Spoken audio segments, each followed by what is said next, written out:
Good afternoon, everyone. So, as you're probably aware, the Environment Committee has been holding hearings of Commissioner-designate HOEKSTRA and Vice President ŠEFČOVIČ last night and this morning. So the coordinators of the political groups of the Environment Committee has been meeting to evaluate their performances. And with us now we have the chair of the Environment Committee, Mr. Pascal CANFIN, who will brief you on the outcome of this. First of all, thank you for waiting a bit for us to close this meeting. So, where are we? As you know, we had the two hearings, and the conclusion of these two hearings that there is no two-thirds majority to endorse both candidates for this new position, both Maroš and Wopke HOEKSTRA. So we now we move to the next phase. What the next phase is a letter that is sent to both of them. It is being sent now, and we expect, and I will of course give you more details on the content of the letter, but process-wise, it is sent now, and we expect answers from both by 7 a.m. tomorrow morning. We meet again at 8:30 at the ENVI coordinators level, up to 10. And then either there is an agreement, and then there is a two-thirds majority, and then we go to the plenary on Thursday, or there is still no agreement based on the responses to the letters, and then we will see. Okay? So that's where we are. From a political standpoint, I mean, we knew from the very beginning that the two positions de facto were connected altogether and were linked. Because we need a broad political agreement. As a reminder, two-thirds means at least 4 political groups. Okay, so you can have different ways to have 4 political groups. You can have EPP, SND, Renew, Greens, or you can have EPP, SND, Renew, ECR, or you can have EPP, ID, ECR. There are various ways, but so far, no scenario works to have a two-thirds majority. So now on substance, we asked 8 questions to both. I will maybe focus on the ones that are the most important and the most sensitive one. First is to clarify the commitment they took yesterday and this morning on the 2040 target. Okay, it's one of the most important elements in that process to make sure that we have clarity on where the Climate Commissioner and the Green Deal EVP want to land with this new, very important 2040 target. It could look like rather technical, but as you know, it will drive the whole Green Deal 2 sequence. So, of course, it's very important. And part of it is decided now. So, yesterday and this morning, we got more clarification compared to the previous written answers, which were very vague, with this at least 90% for the 2040 target, at least 90% based on the impact assessment, of course. And we want to have this on a written basis to make sure that it is not only the oral hearing, but also put on the written basis by both candidates. First thing. Second thing, the vast majority of the groups were disappointed this morning by the fact that there was no clear commitment by Maroš on the timeline to deliver on the remaining proposals for the Green Deal, so the pending ones. So animal welfare, forest management, REACH, microplastics, to name a few. So we made a list of six proposals, and we really want to ask more clarity whether and when these proposals will be put on the table, because we know that they are ready. We know that they are ready. We know as well that there is a need for a political decision to put them on the table. And we expected, to be honest, the hearing this morning to be the moment where the executive vice president in charge of the Green Deal will explain this.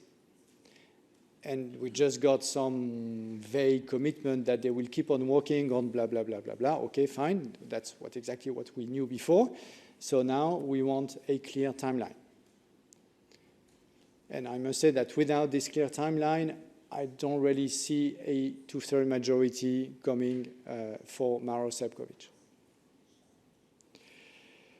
Then we move to a very important question as well, on a personal note, related to what happened in Slovakia, and a clear commitment that I read to you the sentence as agreed. Let me check 1 second for this sentence. Do you commit to defend the EU position on the energy embargo against Russia in all national capitals of the EU, including the one you know best? Okay, because we want to make sure that it's not only one, I would say, one speech in Brussels and another one in Slovakia. So we need to make sure that there is a clear consistency from Maroš Šefčovič to defend the EU current policy, including when it goes to Slovakia.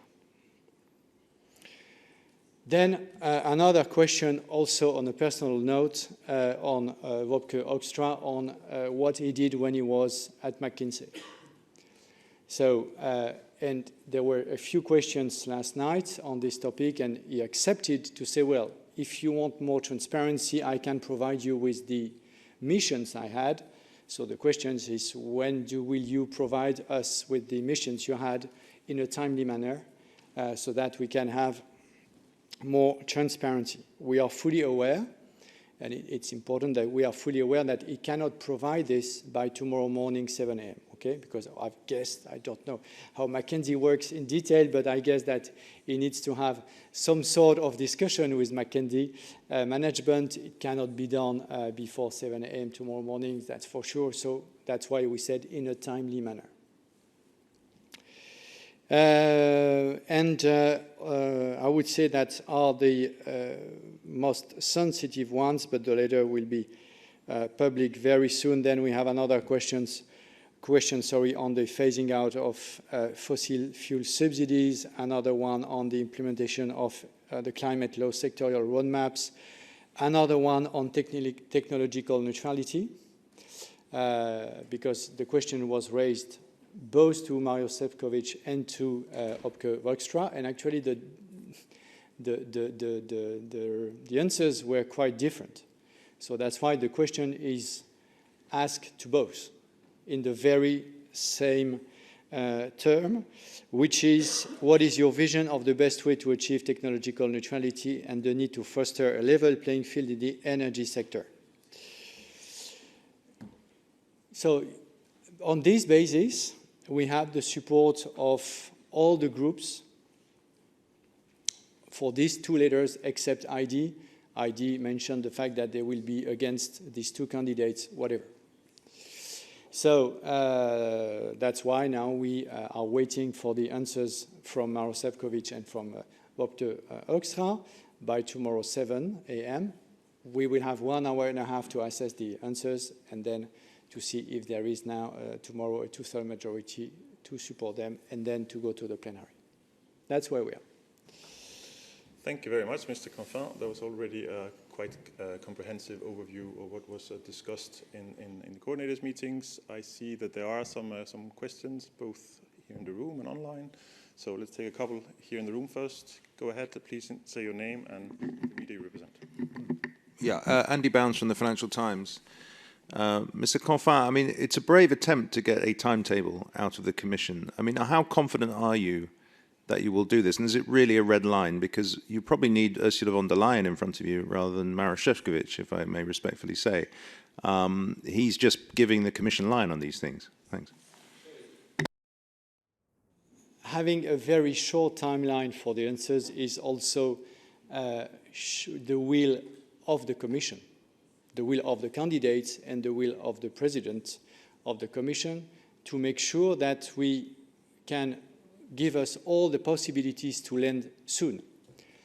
And that's why I've been pushing personally to have a process as swift as possible, because the very first scenario led us to mid-November or something like that. And obviously, we cannot have 2 more months without a climate commissioner. And if ever there is no majority, at least it's a political decision. It's not just a technical process.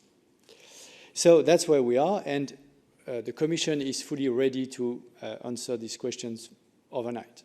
When I say overnight, it's literally overnight. Now, on substance, we will see. I mean, it's now time. I mean, nothing new regarding the timeline. Nothing new regarding animal welfare, nothing new regarding REACH, nothing new regarding microplastics. These debates have been lasting for months. Now it's time for decision. And as you said, the decision in the end is mainly in the President von der Leyen's hands. So now it's up to her to tell us what she wants to keep on delivering on some Green Deal files. Yes. Ieder de Vries from Nieuwe Oogst. When the answers come in tomorrow morning at 7 o'clock, is foreseen a next public committee ENVI meeting or something? How will you handle the answers? The process is the following, okay, because we just follow the process. So the process is that once we have the answers, we meet at the coordinators level, so in camera, and then we check whether there is a 2/3 majority or not. If there is a 2/3 majority, then we do not go again to ENVI. We go directly to the plenary to confirm or to invalidate. Usually, when you have 2/3 majority in the Commission, very likely that you confirm in the plenary.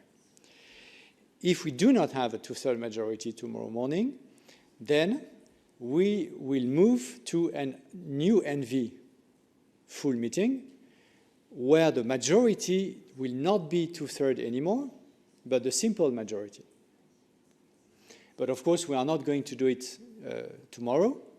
So then it means that it will be postponed until the next Strasbourg meeting session, mid-October, the next one, okay? So if there is no agreement tomorrow, the process will be followed with ENVI meeting to be discussed for the exact date, but in any case, leading to a potential plenary vote next Strasbourg meeting. Yes.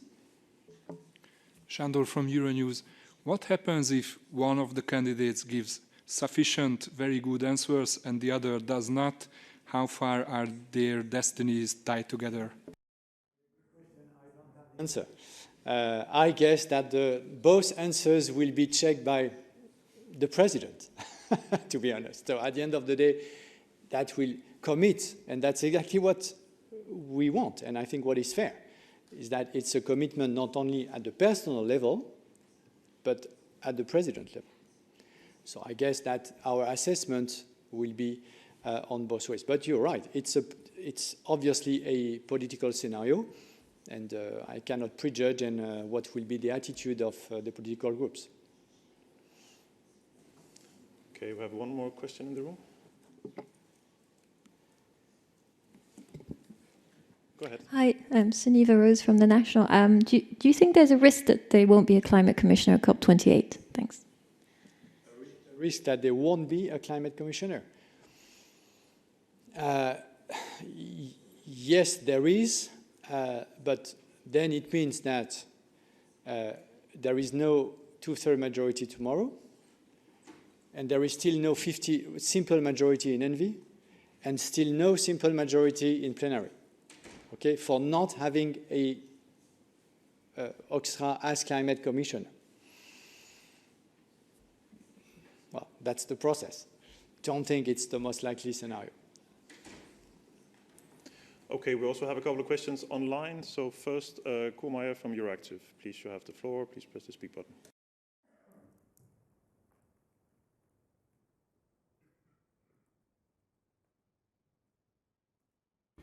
If this works. Let me just, can you hear me? Just to clarify, I don't normally use this tool. We can hear you, we can't see you. Please speak a little louder as well. Well, I'll try to shout, I guess. We can hear you. To make a long story short, if their fates are indeed tied together, how will this outcome, like, isn't this too short of a time to give to the Commission President when it comes to these very sensitive issues like REACH, like animal welfare, issues that she said she was going to consult with agriculture and industry on? Isn't this too short of a timeline? How will this fit together? This timeline was agreed with the Commission.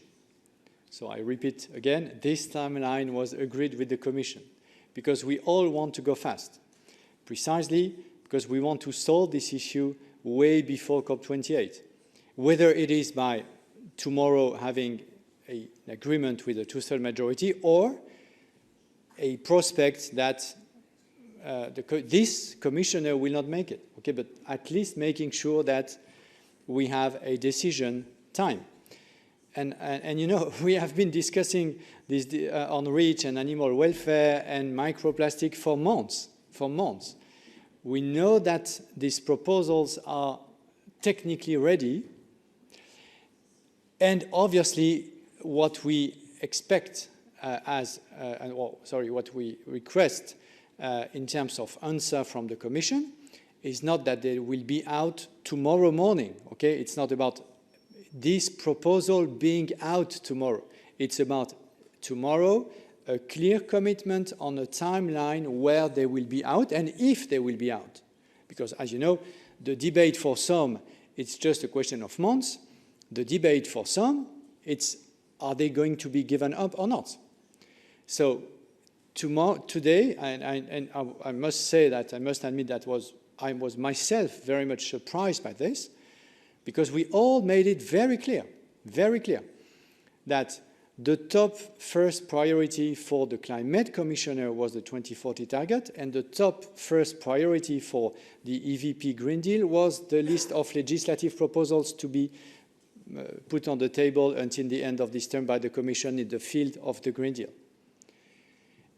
My personal reading is that we had very clear clarification on the 2040 target, at least 90% as a commitment by both the Commissioner and the EVP. I mean, very clear. Nothing of that nature for the second question. So we are now expecting clear commitment from the Commission. And I really don't see why the President couldn't be able to deliver on this before tomorrow morning. Again, not on the text themselves, but on the timeline. Okay, we have a couple more questions online and also one in the room, I see. And then we need to wrap up. So first, Lucas Scheidt online, you have the floor. Please press the speak button and post your question. All right, can you hear me? Yes, we can hear you. Go ahead. Perfect. I had the impression that politics played a larger role than content during the hearings and then afterwards also in the decisions by the coordinators, EPP defending HOEKSTRA and slamming ŠEFČOVIČ, Social Democrats slamming HOEKSTRA despite providing a lot of commitment. How do you as chair prevent that party politics take over in the decision rather than substance? Because, yeah, like I said, I have the feeling that it already has.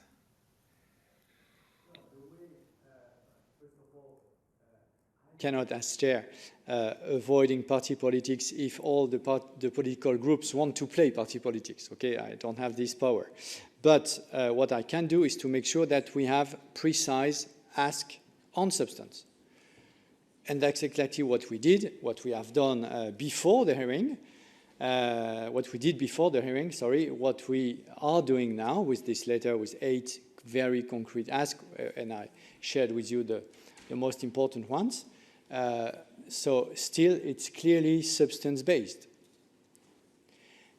And then, if the answers are provided, well, I hope so, and if I take my Renew hat for a second, we will work to make sure that there is a good landing zone. But as long as the answers are provided, if the answers are not provided, nothing I can do. So that's the position we are on, and then you have maybe questions coming more from one political group on one candidate and the opposite. But at the end, this letter with 8 questions was supported by, again, the vast majority except ID. So it means that we can have a broad consensus to land on a substance-based landing zone. Okay, one last question then to Eddie from Politico. I have 2 questions.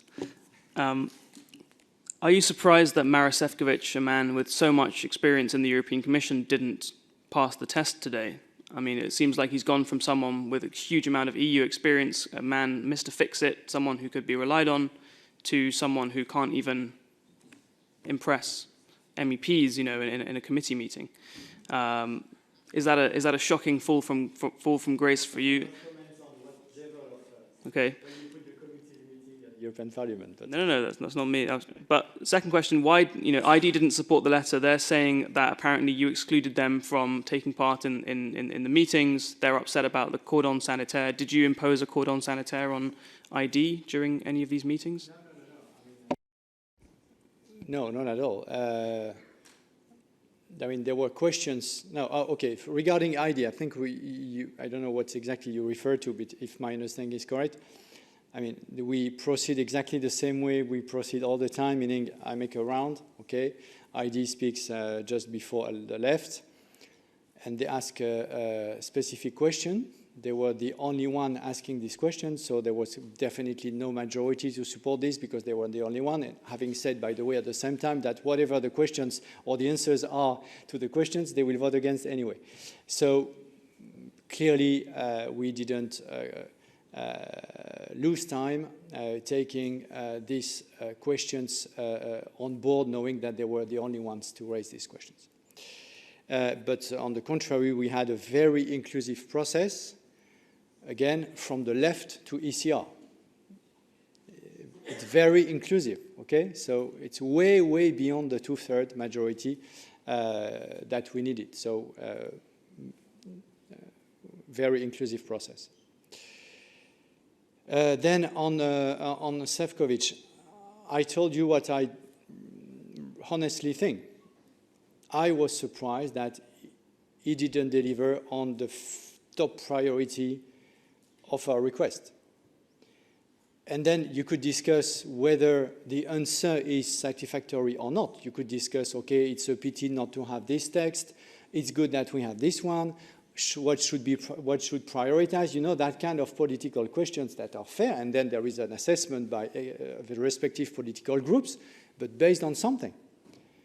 Here we just had very vague sentence that the Commission is working on it, that it is very complicated, that there are trade-offs to be made between the cost and the... Okay, fine. Okay, guys, we know that. Okay, then now it's time for decision. Time for decision. So what we expect from a Green Deal EVP is to decide. So now it's time to decision. And I hope that it will be the case in the letter that we will be receiving tomorrow morning at 7. Okay, thank you very much. This concludes this press conference with Mr. CANFIN. If you should have any questions on the procedure, feel free to contact me or my colleagues in the press unit. Thank you very much for joining. Thank you.